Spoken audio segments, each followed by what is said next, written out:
जी नमस्ते, नमस्कार नव्या जी। सभी शिक्षा मित्र साथियों को सादर नमस्कार। और होली के बाद हिंदू संवत्सर में नए वर्ष चैत्र मास का आगमन हो गया है। इस चैत्र मास के पावन अवसर पर आप सभी शिक्षा मित्र साथियों को हार्दिक बधाई एवं शुभकामनाएं। आने वाले दिनों में हम सबका भविष्य सुरक्षित और संरक्षित हो, इसी की मनोकामना लिए हुए हम सभी लोगों ने अपने काम को आगे बढ़ाया है। आज उत्तर प्रदेश में बेसिक शिक्षा के निदेशक महोदय से संगठन के प्रांतीय मंत्री श्री अरविंद वर्मा जी के साथ मुलाकात की गई। उनको नए दायित्व की बधाई दी गई और शुभकामनाएं दी गई। साथियों, श्रीमान निदेशक महोदय से आज की पहली मुलाकात बहुत अच्छी रही। हालांकि पहले से हमारी उनकी मुलाकात सचिव बेसिक शिक्षा परिषद के रूप में होती रही है और लगभग वो हम लोगों के मामले में एक चीज के पूरे जानकार हैं। अभी होली से पहले ही उनको निदेशक बेसिक शिक्षा की जिम्मेदारी उत्तर प्रदेश सरकार द्वारा दी गई है। हम लोगों ने उनको नए दायित्व पर बधाई दी और कहा कि आपके हमारे अभिभावक बनने से हम लोगों को और ऊर्जा मिली है और आशाएं जगी हैं और उम्मीद जगी हैं कि आपके कर कमलों से हम शिक्षा मित्रों का भविष्य सुरक्षित और संरक्षित होगा। सूरज पांडे जी राम राम, विनोद कुमार जी राम राम, सौरभ जी ओम साई राम, सभी साथियों को नमस्कार। श्रीमान निदेशक महोदय से मुलाकात में उन्होंने पहले तो कहा कि इस समय मुलाकात का कोई विशेष प्रयोजन। जी अंकित जी प्रणाम। हम लोगों ने कहा सर आपको बधाई देने आए हैं और हमारे बारे में आप सब कुछ जानते हैं। हम आपसे यही आग्रह करने आए हैं कि आपके कर कमलों से हम सबका भविष्य सुरक्षित हो। उन्होंने पूछा भी कि और भी कोई अगर मामला स्पेशल हो तो बताइए। तो हम लोगों ने कहा सर अब सब कुछ आप जान रहे हैं, बस हमारा जो मामला जहां रुका है उसके आगे बढ़ाने में आप सहयोग करिएगा। हालांकि आचार संहिता है, इस बीच में भी जब भी आपसे वरिष्ठ अधिकारियों से मुलाकात हो, बात हो, तो कृपया हम लोगों के लिए भी दो चार शब्द जरूर कह दीजिएगा। हालांकि पहली मुलाकात बहुत अच्छी रही, उनसे बातचीत बहुत अच्छी रही। उसके बाद हम दोनों लोगों ने श्रीमान वित्त एवं लेखाधिकारी समग्र शिक्षा महोदय से मुलाकात की, सहायक वित्त एवं लेखाधिकारी महोदय से मुलाकात की और मार्च के मानदेय को जल्द जारी करने के लिए निवेदन किया। इस पर श्रीमान वित्त एवं लेखाधिकारी महोदय द्वारा बताया गया, हालांकि हम लोगों ने उनसे ये निवेदन किया था कि हमारे भाइयों को 12 अप्रैल को ईद का त्यौहार आ रहा है और ईद का त्यौहार मनाना है, उसके लिए हम लोगों को पैसे की बहुत आवश्यकता है। तो उन्होंने स्पष्ट रूप से कहा ये क्लोजिंग मंथ है और 1 तारीख से लेकर के 10 मार्च तक हम कोई भी लिमिट जारी नहीं कर सकते हैं, यह स्पष्ट रूप से उन्होंने बताया।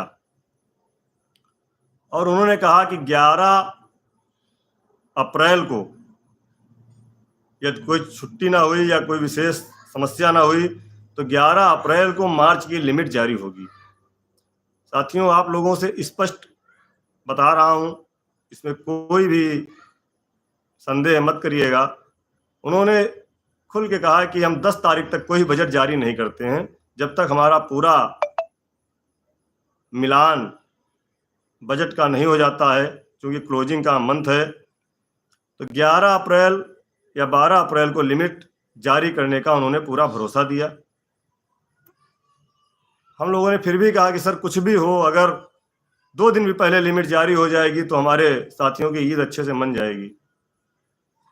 हालांकि उन्होंने इस बात से, हमारी बात से सहमत तो नहीं हुए। उन्होंने कहा 10 तारीख तक बहुत ज़्यादा व्यस्तता रहती है और 10 तारीख तक हम लोग अपना पूरा ऑफिशियली काम करते हैं फाइनेंशियल का। उसी के साथ में जनपद फर्रुखाबाद और जनपद चंदौली के वर्ष 2018 के बकाया मानदेय की भी बात उनसे की गई। तो उन्होंने स्पष्ट बताया कि आपके मामले में जो चंदौली और फर्रुखाबाद का मानदेय बकाया है, उसकी सारी प्रोसेस यहाँ से शासन को भेजी जा चुकी है। शासन से अभी अनुमति नहीं मिली है।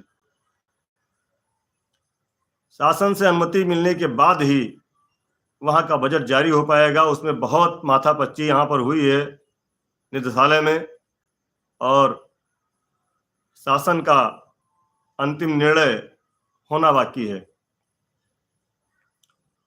हम लोगों ने उनसे जानकारी भी कि शासन में हम लोग किससे मिलें, किससे पैरवी करें, जिससे इन दोनों जनपदों का मानदेय जल्दी भुगतान हो सके। तो उन्होंने 1-2 एड्रेस दिए हैं जिन पर हम बात भी करेंगे, मुलाकात भी करेंगे, क्योंकि अब आज के बाद लगातार 3 दिन छुट्टी है। कल शायद गुड फ्राइडे है और शनिवार को ऑफिस बंद रहते हैं, संडे को छुट्टी रहती है। 1 अप्रैल से ऑफिस खुलेंगे। उसमें हम पुनः उनके द्वारा बताए गए अधिकारियों से मुलाकात करेंगे और बात करेंगे कि जल्दी से शासन से अनुमति मिले और हमारे दोनों जनपद के साथियों का मानदेय मिल सके। वहां से निकलने के बाद हम लोग शासन में गए। श्रीमान प्रमुख सचिव महोदय के यहाँ जाने पर हम लोगों ने उनसे मुलाकात करने का प्रयास किया, लेकिन उनकी व्यस्तता के चलते उन्होंने समय आज नहीं दिया है। हालांकि नोट करा दिया गया है। उनके निजी सचिव महोदय से बात हुई, बैठे काफ़ी देर तक उनसे चर्चा भी हुई अपने मामले पर, और उन्होंने भी बहुत कुछ बात की और बहुत कुछ बताया कि कैसे मामला क्या हुआ, कहाँ से हुआ, कैसे गड़बड़ाया। तो अगले सप्ताह में उनसे समय दिलाने के लिए हम लोगों ने निवेदन किया है। हालांकि वो स्पष्ट मना कर रहे थे कि इस समय कोई काम होना नहीं है, इसलिए मुलाकात करने का कोई मतलब नहीं है। लेकिन हम लोगों ने कहा कि सर काम होना ना होना दूसरी बात है, लेकिन हम लोग एक बार उनसे मिलना चाहते हैं। 5 सदस्यों का नाम नोट कराया है, जिसमें संगठन के प्रदेश अध्यक्ष जी हैं, आदरणीय प्रदेश कोषाध्यक्ष जी हैं, प्रदेश मंत्री जी हैं और आपका छोटा भाई है। उदयवान जी नमस्कार, अतर भाई नमस्ते, प्रिंस शुक्ला जी बहुत बहुत धन्यवाद आपको, राज कुशवाहा जी बहुत धन्यवाद आपको। बिल्कुल माननीय मंत्री से मिलने का हम लोग प्रयास करेंगे। हमने कहा था कि होली के बाद हम लोग अपना पुराना जो काम था, जो 1.5 साल से कर रहे थे, उसमें फिर आगे बढ़ना है, रुकना नहीं है। आज से उसकी शुरुआत कर दी गई है। माननीय मंत्री से मुलाकात करने की बात हो रही है। आज भी अलीगढ़ में उनके आवास पर संपर्क किया गया है। जहां भी मिलेंगे, अलीगढ़ मिलेंगे, एटा मिलेंगे, कासगंज मिलेंगे, मथुरा मिलेंगे, जहां भी हो, क्योंकि वो मथुरा और एटा जनपद के प्रभारी भी हैं। तो जहां भी कासगंज के प्रभारी हैं, जहां मिलेंगे हम लोग प्रयास करेंगे उनसे जल्दी मिलने का, क्योंकि पहले चरण का चुनाव भी उधर ही होना है, पश्चिमी क्षेत्र में, पहले और दूसरे चरण का। जी मनोज जी, तो हम लोग पूरा हर तरह से अब फिर से लग जाएंगे और पुनः अपनी जो उम्मीदें हैं, अपनी जो आशा है, जो शासन और सरकार से हम लोगों ने अपने भविष्य के लिए पैरवी की थी, उसको और आगे बढ़ाने के लिए लगातार उनसे संपर्क में रहना आवश्यक है।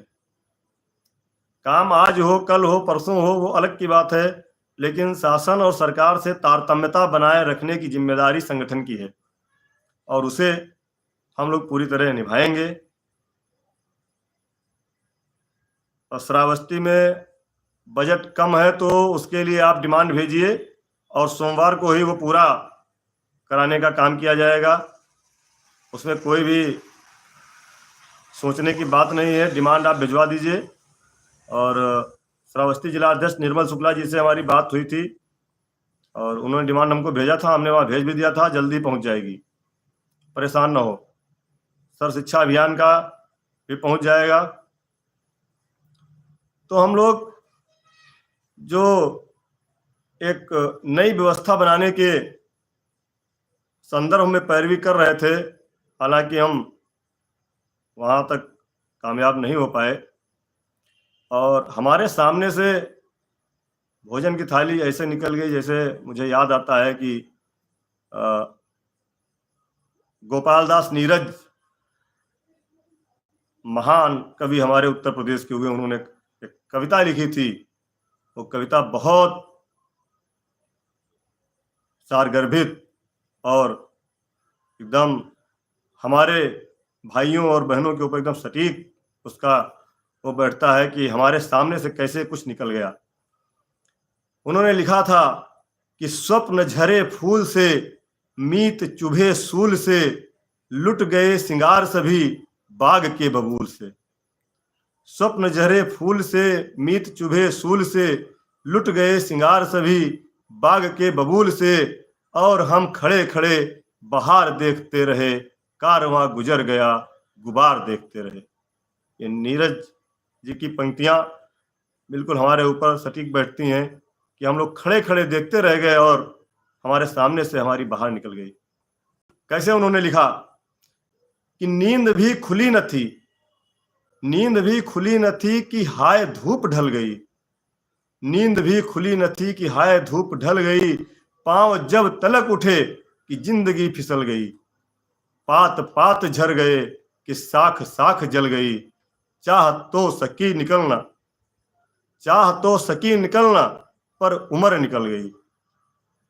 बिल्कुल लग रहा है कि जैसे उन्होंने हम लोगों के लिए ही लिखा हो कि नींद भी खुली न थी कि हाय धूप ढल गई, पांव जब तलक उठे कि जिंदगी फिसल गई, पात पात झर गए कि साख साख जल गई, चाह तो सकी निकलना पर उम्र निकल गई, उम्र के चढ़ाव का उतार देखते रहे, कारवां गुजर गया गुबार देखते रहे। तो ये बिल्कुल हम लोगों के सामने से निकल गया और जब याद करो तो बिल्कुल मन सिहर उठता है कि कैसे हम वहां से लौटे खाली हाथ। लेकिन फिर भी ना हिम्मत हारी है, ना हिम्मत हारेंगे, आगे बढ़ेंगे, काम करेंगे। आप सभी के आशीर्वाद से स्वास्थ्य में धीरे धीरे सुधार हो रहा है और उसी का प्रतिफल है कि आज हम प्रदेश मंत्री जी के साथ शासन में गए, कई और अधिकारियों से भी मुलाकात हुई है, अग्रिम रणनीति बनी है कैसे हम लोग माननीय मंत्री से मिलेंगे और माननीय मुख्यमंत्री जी से आप लोग कह रहे हैं, वहाँ भी मिलने के लिए हम लोग लगे हैं कि चुनाव के दौरान ही कहीं किसी जनसभा में जाते समय या किसी जनसभा के दौरान हमारे उन जिलों के पदाधिकारियों को सक्रिय कर दिया गया है, जिलाध्यक्ष साथियों से निवेदन कर लिया गया है, उनके जिले में जिला संगठन के माध्यम से या प्रत्याशी के माध्यम से जैसे भी हो सकता है हम लोग उनसे मिलने का प्रयास कर रहे हैं। और बिल्कुल सत्य है, बिल्कुल सत्य है साथियों, कहा गया है कि एक के साधे सब सधे, सब साधे सब जाए। अब हमको माननीय मुख्यमंत्री जी से ही सीधे अपना निवेदन करना है, क्योंकि वह जो कह देंगे वही पत्थर की लीक है, वह जो कर देंगे वही आदेश है, वह जो लिख देंगे वही अमिट है, इसके अलावा कोई कुछ नहीं है। क्योंकि चीफ सेक्रेटरी साहब के यहाँ से जब हमारा मामला लौटा तो स्पष्टतया माननीय मुख्यमंत्री जी का उसमें हस्तक्षेप था और आगे जब भी कुछ होगा तो माननीय मुख्यमंत्री जी के कर कमलों से ही होगा और हम पूरी तरह से आदरणीय अध्यक्ष जी के साथ अपने सभी जिला अध्यक्ष साथियों के आशीर्वाद से, सभी 1.5 लाख शिक्षामित्र परिवारों की दुआओं के साथ आगे बढ़ेंगे और अपना सम्मान, अपना हक लेकर वापस लौटेंगे। हमने आदरणीय अध्यक्ष जी से निवेदन पहले भी किया था और आज भी किया है कि मुझे अन्य कहीं कोई जिम्मेदारी ना दें। जैसे हम पहले से शासन, प्रशासन और सरकार से संपर्क में रह रहे थे, बात कर रहे थे, हमको उसी के लिए छोड़ दिया जाए। बाकी अन्य लोगों को अन्य जिम्मेदारियां दे दी जाएं। और आदरणीय अध्यक्ष जी ने आश्वस्त भी किया है कि हम लोग अपनी टीम के साथ शासन, प्रशासन और सरकार के प्रतिनिधियों से भी मिलेंगे। रविंद्र प्रताप सिंह जी, मूल विद्यालय भी उसी प्रस्ताव में है, महिला बहनों के लिए भी उसी में व्यवस्था है, और मेडिकल की ही व्यवस्था है। लेकिन जब तक लागू नहीं होता तब तक हम कैसे कुछ कह दें। जब लागू हो जाएगा तो आप सब देखेंगे। मैंने पहले भी कहा था कि जब तक शासनादेश जारी नहीं हो जाता है तब तक कोई भी चीज का दावा करना मुश्किल है। हाँ, ये जरूर है कि जहां पर हमारी चर्चा नहीं होती थी, बात नहीं होती थी, वहां हम अपना प्रस्ताव वहां तक पहुंचाने में कामयाब हुए, और वो वापस नहीं हुआ है, बस स्टे कर दिया गया है कुछ दिनों के लिए। आगे भी हमारी उम्मीद यही है। जय दयाराम जी, मूल विद्यालय का आदेश भी उसी में है, साथ में ही होगा। आचार संहिता समाप्त होने के बाद बिल्कुल पूरी उम्मीद है कि श्रीमान अधिकारी गणों द्वारा माननीय मुख्यमंत्री जी से हमारे लिए यह व्यवस्था की जाएगी। और साथियों, बहुत सारी भ्रांतियां इधर उधर चल रही हैं, उनके चक्कर में पड़ने की जरूरत नहीं है। आप अपना ख्याल रखें, अपने साथियों का ध्यान रखिए, संगठन के संपर्क में रहें। कोई भी व्यक्तिगत समस्या हो तो आप अपने ब्लॉक अध्यक्ष के माध्यम से, श्रीमान जिलाध्यक्ष के माध्यम से प्रदेश संगठन तक पहुंचा सकते हैं। जो भी मदद होगी, हर संभव मदद संगठन द्वारा आपके लिए की जाएगी। हम लोग हर तरह से आपके साथ हैं। अपने आप को आप कहीं पर भी अकेला मत समझिए। तो आज 4-5 अधिकारियों से मुलाकात हुई थी, वो हमने आपके सामने बात रखी है। आगे जो भी हम लोगों के द्वारा कार्य किया जाएगा, लोगों से मिलने की बात चल रही है, आपको लगातार उचित माध्यम से सूचना दी जाएगी। आप लोग, हमने कहा था कि परेशान मत हो, अपनी परेशानियां आप हमको दे दीजिए। आप सबकी परेशानियां लेकर के हम आगे बढ़ रहे हैं और उनको समाधान कराने का प्रयास कर रहे हैं। आज कई दिन हो गए थे, इसलिए अधिकारियों से मिलना जरूरी था। और अभी पुनः सोमवार से हम लोगों का फिर से उसी स्पीड में, जिस स्पीड में हम लोग चल रहे थे। जी हरीश जी, आपको भी बहुत बहुत धन्यवाद, पीलीभीत के साथियों को धन्यवाद। पुनः उसी स्पीड में अधिकारियों से और सरकार से जुड़े लोगों से ज़्यादा मिलना है। और ज़्यादा से ज़्यादा हम आपसे भी निवेदन करते हैं, जो साथी हमको सुन रहे हैं, देख रहे हैं, जिस जिले में माननीय मुख्यमंत्री जी का प्रोग्राम हो, वहाँ सभा में किसी प्रकार का कोई मांग या झंडा बैनर नहीं दिखाना है। संगठन के माध्यम से, वहाँ की पार्टी के संगठन के द्वारा, वहाँ के माननीय सांसद द्वारा, माननीय मंत्री जी के माध्यम से मिलने का प्रयास करिए। मीटिंग या सभा में उस तरह से काम नहीं करना है जिससे ये लगे कि हम लोग गलत कर रहे हैं।